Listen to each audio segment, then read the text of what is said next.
مع الفراخ كده مقطعاها، هنقطعها كده مكعبات صغيره. تمام. دي معايا هنا صدرين من الفراخ، تقدري تبدليها بوراك لو حابه، مفيش اي مشكله، بس شايفه الصدور عندي بتبقى كويسه يعني برضو مش وحشه. تمام. بصوا الميه اللي هي فيها احنا غسلينها لازم نحطها في مصفى كده زي ما انتوا شايفين.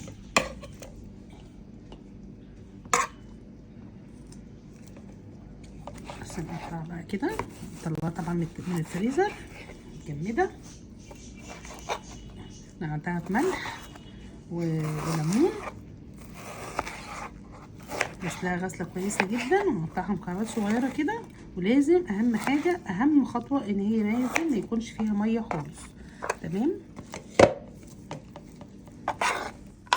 نجيب معانا هنا فلفل اللي هو الحلو ده. تمام. يعني نص فلفلايه كبيره، فلفلايه صغيره، زي ما انت عايزه. كنت مفرزاه، انزل كده يعني قد بصلايه كبيره كده. تمام. افرمها تاني معاها.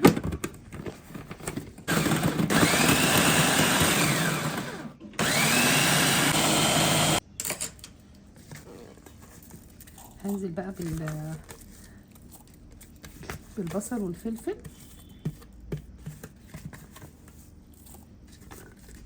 مهم جدا انك لازم تصفي كل السوائل اللي في البصل. تمام.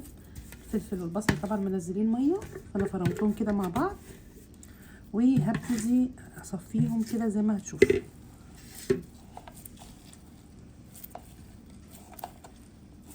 نفس الكبه كنت صفيت خلاص كده الفراخ اللي معايا كلها، وهنضربهم في الكبه. البطاطس بعد ما سلقتها واستوت كده صفيتها كويس جدا برضو من الميه، وهبتدي اهرسها كده.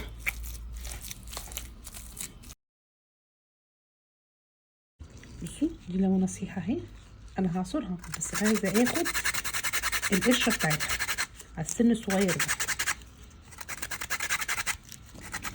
هنا بقى معايا توم باودر وبصل باودر وملح وشطه وفلفل اسمر. هنا كان في شويه حبهان صغننين بس جم عليها كده، وبابريكا. تمام. ومعايا هنا الليمونه اللي احنا قشرناها دي، هنزل هنا كده بعصره الليمونه دي، وهنزل بكل التوابل بتاعتنا والفلفل الاحمر عشان نمكس الكلام ده كله مع بعضه. اهو معلقه من البيكنج باودر هتدي هشاشه معانا للوصفه بتاعتنا بجد. نيجي بقى على البطاطس، هنزل بالخليط كله.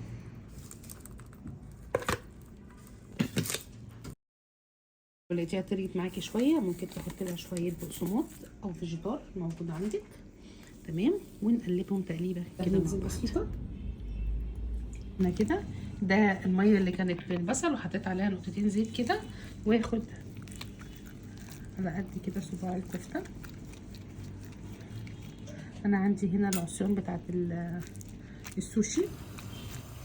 هنجيب حله نحط فيها شويه زيت،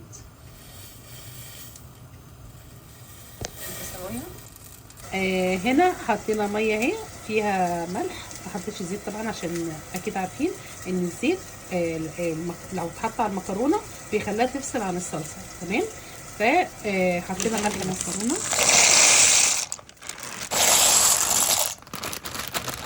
هقلبها لحد ما تستوي. اول ما البصلايه تدبل معايا كده هنزل بمعلقه ثوم.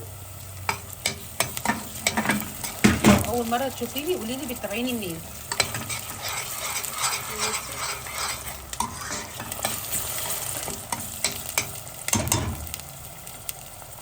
هنا خلاص كده البصلايه بتاعتي خدت لون. انا هنا دي صلصه انا يعني سايباها كده، كانت عندي في الثلاجه اللي هي متسبكه اللي متفرزه. هنزل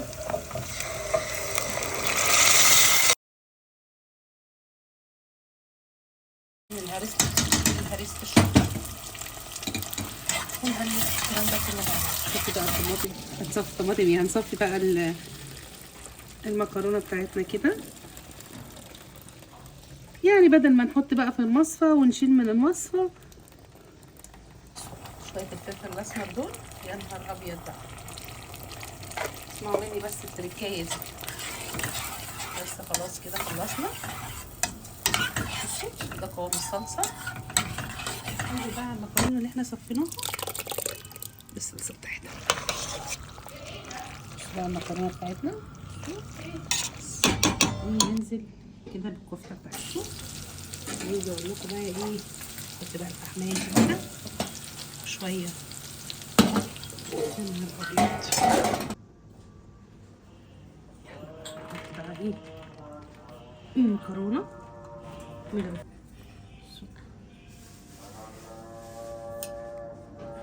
طبعا سامعين الاذان بيأذن.